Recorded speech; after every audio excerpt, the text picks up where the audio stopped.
പ്രായഭേദമന്യേ നമ്മളൊക്കെ അറിഞ്ഞിരിക്കേണ്ട ഒരു 11 ലൈഫ് ഹാക്സ്. 1. മിതമായിട്ട് സംസാരിക്കുക. അറിവുള്ള വിഷയമാണെങ്കിലും അല്ലെങ്കിലും ആവശ്യത്തിന് മാത്രം സംസാരിക്കുക. ഉള്ള കാര്യങ്ങൾ ഉള്ളതുപോലെ പറഞ്ഞിട്ട് മനസ്സിലാകാത്തവർക്ക് ചരിത്രം മുഴുവൻ പറഞ്ഞ് മനസ്സിലാക്കാൻ ശ്രമിച്ചാൽ അവരത് കേട്ടിരിക്കുമെന്ന് നിങ്ങൾക്ക് തോന്നുന്നുണ്ടോ? കേൾക്കാനും മനസ്സിലാക്കാനും ആഗ്രഹിക്കുന്ന കാര്യങ്ങൾ മാത്രമേ നമ്മൾ കേൾക്കൂ. 2. എല്ലാം വ്യക്തിപരമായി എടുക്കാതിരിക്കുക. നമ്മുടെ കൊച്ചു ലോകത്തിലെ പ്രൊട്ടോഗണിസ്റ്റും പ്രധാന കഥാപാത്രവുമൊക്കെ നമ്മളാണെങ്കിലും മറ്റൊരാളുടെ ജീവിതത്തിൽ നമ്മൾ ഒരിക്കലും അതേ സ്ഥാനം അലങ്കരിക്കില്ല. 3. ജീവിതത്തിലെ ബുദ്ധിമുട്ടുകളിൽ മാത്രം ശ്രദ്ധ കേന്ദ്രീകരിച്ചാൽ ജീവിതത്തിലെ ദുരിതങ്ങൾ മാത്രമേ നമ്മൾ കാണൂ. മറിച്ച് ജീവിതത്തിൽ ഒളിഞ്ഞിരിക്കുന്ന സാധ്യതകളെപ്പറ്റി ചിന്തിച്ചു തുടങ്ങിയാൽ അന്നുവരെ കാണാത്ത അവസരങ്ങൾ നിങ്ങൾ കണ്ടെത്തും. 4.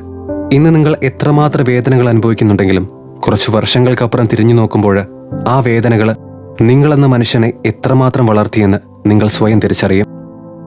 5. ഓരോ മനുഷ്യരെയും നമ്മൾ ജീവിതത്തിൽ കണ്ടുമുട്ടുന്നതിന് പിന്നിൽ ഒരു കാരണമുണ്ട്. ഒന്നെങ്കിൽ അവർ കാരണം നിങ്ങൾ വളരും, അല്ലെങ്കിൽ നിങ്ങൾ കാരണം അവർ വളരും. ഈ വളർച്ചയ്ക്ക് പിന്നിലെ വളം ചിലപ്പോൾ ജീവിതാനുഭവങ്ങളും വേദനകളുമായേക്കാം എന്നു മാത്രം. 6.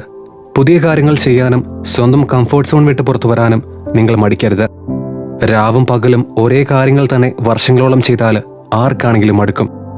അങ്ങനെ ജീവിതം മടുക്കുന്നതുവരെ നിങ്ങൾ കാത്തിരിക്കരുത്. ജീവിതത്തിൽ അറിയാനും അനുഭവിക്കാനും 1000 കാര്യങ്ങൾ നമുക്കായി കാത്തിരിക്കുന്നുണ്ട്. 7. ഈ നിമിഷത്തിന്റെ പ്രാധാന്യവും അതിന്റെ മൂല്യവും അത് കഴിഞ്ഞു പോകുമ്പോൾ മാത്രമേ നമ്മൾ തിരിച്ചറിയൂ. അതുകൊണ്ട് ജീവിതം ആസ്വദിക്കാൻ മറക്കരുത്. വേണ്ടപ്പെട്ടവരോട് സ്നേഹം പ്രകടിപ്പിക്കാനും സ്വയം ക്ഷമിക്കാനും സ്നേഹിക്കാനുമൊക്കെ ഈ നിമിഷം നമുക്ക് സാധിക്കണം. 8. നമുക്കുള്ളവയെക്കുറിച്ചോർത്ത് നന്ദിയും കടപ്പാടുമുള്ളിടത്തോളം കാലം ജീവിതത്തിലെ ഇല്ലായ്മകളും നമ്മിലെ പോരായ്മകളും ഒരു പരിധിവരെ നമ്മളെ അലട്ടില്ല. 9. നിങ്ങളുടെ ചിന്തകളെയും നാവിനെയും നിയന്ത്രിക്കാൻ കഴിയാത്തിടത്തോളം കാലം നിങ്ങളുടെ നാളെയെ നിയന്ത്രിക്കാൻ നിങ്ങൾക്കൊരിക്കലും സാധിക്കുകയില്ല. 10. ജീവിതവും മറ്റു മനുഷ്യരും ഒരു പരിധിവരെ ഒരു കണ്ണാടി പോലെയാണ്. നിങ്ങൾ എന്താണോ എങ്ങനെയാണോ ചിന്തിക്കുന്നതും ലോകത്തെ നോക്കിക്കാണുന്നതും അതുപോലെ തന്നെയാകും മറ്റുള്ളവരും ജീവിതവുമൊക്കെ നിങ്ങളെ നോക്കിക്കാണുക. 11. ജീവിതത്തിൽ ആരെങ്കിലും മറികടന്ന് സ്വയം വളരേണ്ടതായുണ്ടെങ്കിൽ അത് നിങ്ങളെ മാത്രമാണ്. Remember, it's always you versus U.